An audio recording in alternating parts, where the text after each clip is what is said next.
I'm with Burghard Schunkert from Lifegate. Now, Burghard, what is Lifegate?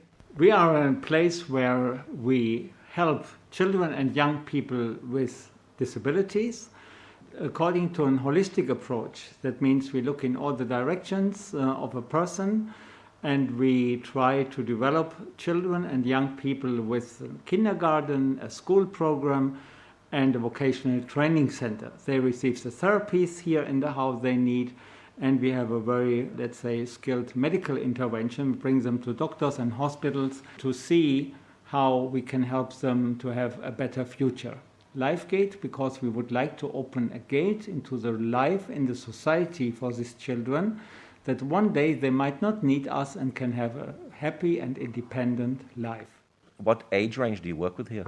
The youngest, let's say that we start with, if you want, 1 year old, because we have a very good relationship with the Caritas Baby Hospital, who is located also here in Bethlehem.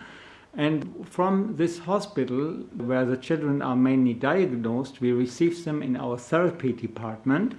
And from there, they can start with 3 years in our kindergarten program. Always there is a possibility that children develop so nicely and so fast also that we have an interest they join a mainstream kindergarten or school here in the area to be with the other children, because the inclusion idea that disabled children and young people belong to us, belong to the society, is very focused here in Lifegate, in our institution. But if they are not accepted in a normal kindergarten, they can go in our school program, which starts with 6 years old till 16. And if they still like us, they can learn a profession. We teach here 12 different professions, mainly handcraft professions, in our vocational training center. And then we help them, of course, to find working places outside. A few working places we have inside our place here also, because one of the sources how we finance our work is that we help ourselves with the sale of our products. Now, coronavirus hit Bethlehem in March. What was it like for you here at Lifegate when the coronavirus hit? Yeah, this was very a surprise. I still remember when we were a little bit smiling when we heard the first news of corona in China in the December 2019.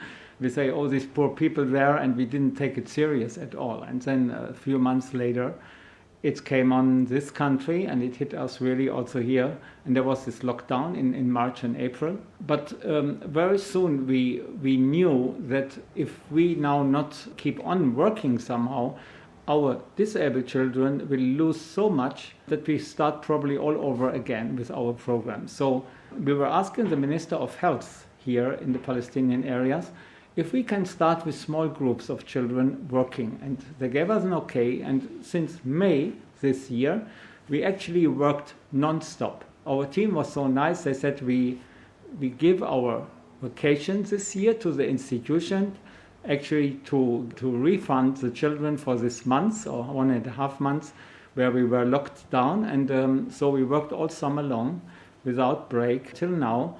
And thanks God, we are back to the numbers we had before: 100 children school, 40 children kindergarten, and 50 young adults in the vocational training program.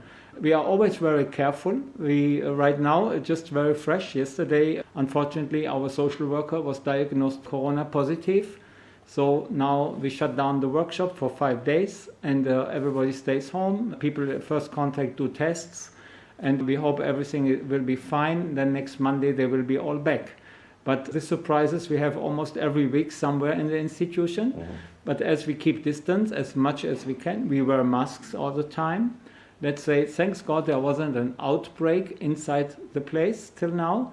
But the virus comes always from some people outside, because it's really now in the society many, many positive people. Mm. So when you closed down for a few months, I guess it was really, really sad for the children. Did they really miss the place? Yes, of course. It was. We are very thankful that most of the children really come very happily to our place every morning. But you know, we didn't rest also in this time. We're very, very fast. We established Zoom sessions. And so the people who were able from the technical possibilities to contact with us, we could teach the children over our telephones and over the computers. in their homes. We developed a special program with the parents where we kept on to be in touch with the children also in the homes in this time. So even during lockdown, you were still working? Yes, we were working. We were working from our homes, yes. Yeah. Yes, it was in the beginning not easy. We had to get used to it, but now today we have already Zoom programs, which we, anytime there will be another lockdown, we hope not, but could be used, yes. Yeah. Are disabled people more susceptible to the virus? This I cannot say. For sure, like everywhere probably in our societies, maybe more positive people were or are even in the institution, we don't know about it. You find out when you test people, yeah? And when somebody in the family, of course, is positive, we immediately stop this child or stop the young adult and ask for going for testing. And we handle this very, very careful, but I cannot say that inside the institution, let's say, we gave it one to somebody else yet. This, thanks God, did not happen. Yeah.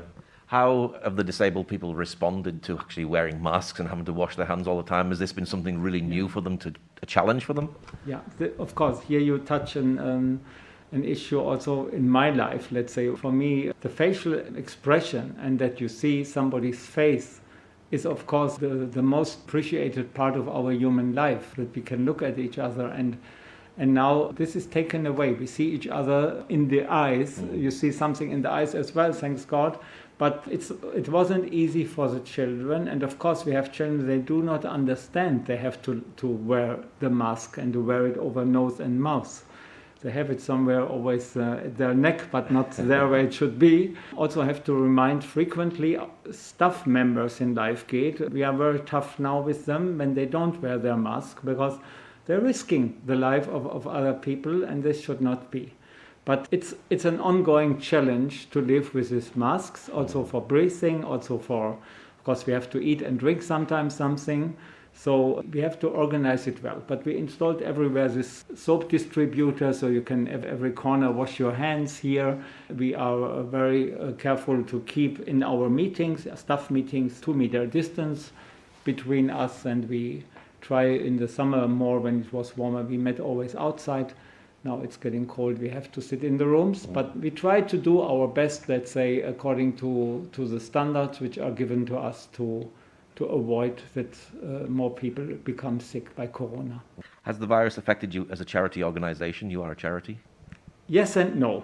Let's say it was clear for me in the beginning, we have to find a way to show also our friends and our donors we keep on working. We not close the place, and we really work. And that was one of the reasons why very, very soon in the crisis we tried to find a way to work again.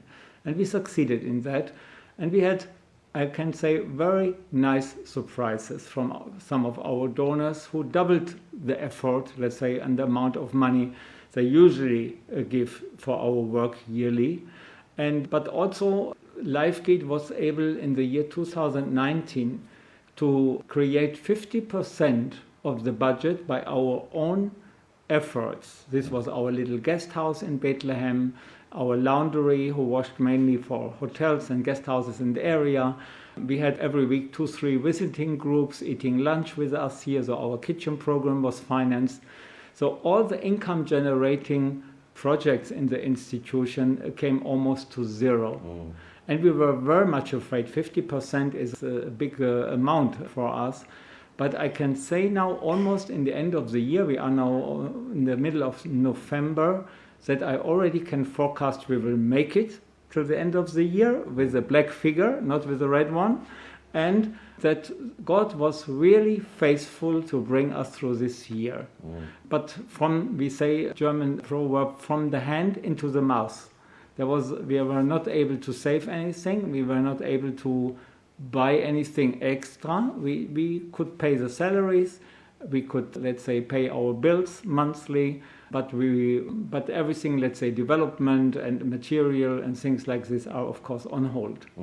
Are all your staff local people, and do you have volunteers who come to work here, and I guess they haven't been able to come because of the close down of the airport? Right. This is a very strange thing for me, for myself. I'm from Germany. that since March, not even one visitor was able to come. Of course, no volunteers. We have 2 foreign staff members. They are here with us, an American and a German lady, because they did not leave the country. But we have another 3rd foreign staff member. We would like him very much to come back, and it's very, very difficult also for travel restrictions in Europe and coming here. So yes, we are pretty much on our own right now. The foreign help by volunteers we were not able to receive this year. Has this been a worrying time because you're one big family here? Yes, I mean, we are used in this country that sometimes you have daily surprises and you have to cope very often with different situations. So I do think that maybe here in the Middle East, because we are used to this way of life more or less, that we probably had it a little bit easier to get adjusted.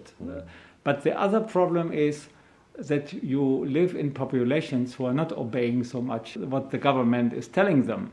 So the government has to become very strict enforcing the corona restrictions within the population, but the population slips away all the time. So, you try to do your best, but you go out in the next coffee house 2 streets from here, and you see everybody sit there inside enjoying himself without a mask on. And so like this, probably you cannot, let's say, lower the figures of the people, and you play always with fire. So I see most of let's say, the deepest problem is the isolation of the human beings, especially the elderly people, and this I see more on the Israeli side, where people really are afraid sometimes to leave their houses, and this loneliness. And not being able to see your family members and your loved ones. For this you pay also a price, sometimes also a price in your health. People getting sick from other things right now and get depressed. And so I'm happy to be here. Also in the lockdown in Israel, I was here every day. And I'm happy that we do not had this lockdown more than 1 month. So we can socialize, we can give something to the people, we can share our faith, our hope in God. This situation is not out of God's control in my faith. And I think we are here to be light and salt and hope as believers, and try our best to give this to the people who are in touch with us every day. I imagine because you haven't had tourists here, you haven't been able to sell as much product as you would normally sell. If people would like to buy product, how can they see the product and how can they buy it? Yeah, that's right. Here I can say that our website, which is actually right now, it's a German website with some link to English, of course, that on the website you can find Lifegate products. And very, very soon, a very new, very beautiful website will be established. We work on this since 1 year. And we are working also in the future on a web shop, so they can order the things. Actually, most of our things are in a store in Europe already, in Germany, and can be sent anywhere in Europe, very easy. We are marketing our olive oil and za'atar, let's say spices, also coming in January to Europe. So I would say you could direct order from us here in Beit Jala. We would give this message maybe to our partners in Europe, and that's the shorter way to England or to other countries in Europe. Or the best would be you come next year, hopefully, and join us here with the tourist group and buy in our shop here in Lifegate. What's been God speaking to you about during this difficult time? I think I'm learning in this time really to be ready to take tough decisions every day. Last night, 8:30, discussing with our nurse how we cope now with the situation with social worker positive. Another person was tested, thanks God, negative. And we take these decisions. So I have a very strong and very reliable team here. I'm very happy about this, that we are not alone. We are deciding in a team, and we are supporting each other. So I think God is telling us, don't worry, I am with you, especially when you are weak and when you are helpless. And day by day, let's say, we cannot plan much now. I mean, now everybody hopes of the vaccination, and maybe in February, March, arriving to this country. But I think hopefully Corona will be maybe over, but the next virus might be around the corner. Mm-hmm. Yeah. So I think we need to learn in this world that situations like this can happen, and that also in these tough times we rely on our Lord. I'm suffering a little bit that my church is not meeting now since months, people, person to person, so we have Zoom sessions every Saturday in our service. We can follow of course, the sermon by Zoom, but that's not the same. So here we are a little bit sad, but we have a little home group and we meet. The house is big enough, we can sit 1.50 meter from each other far, and we keep our masks on, but we can pray together and we can read the Bible together and even sing together. It's very important to keep our relationship with God and also in our quiet time, reading the Bible, praying, maybe also with our family, with our kids, our wives and husbands. And I think He will bring us through this time, and He will teach us many things in this time. What's your prayer, finally, for Lifegate during this difficult time? That God protects us further, that we are very thankful that He takes care also of our financial needs, that this will keep on like this, and that we really can shine in this society, which is very often very sad and very depressed, as a light and as a hope. And when people ask us from where it comes, that we also are not ashamed to say who is the source of all this and who is the source of our love and hope, and that we praise our Lord for being with us day by day. And what's your website, finally? www.reha.de. Okay, Burghard, thank you very much. You're welcome. God bless.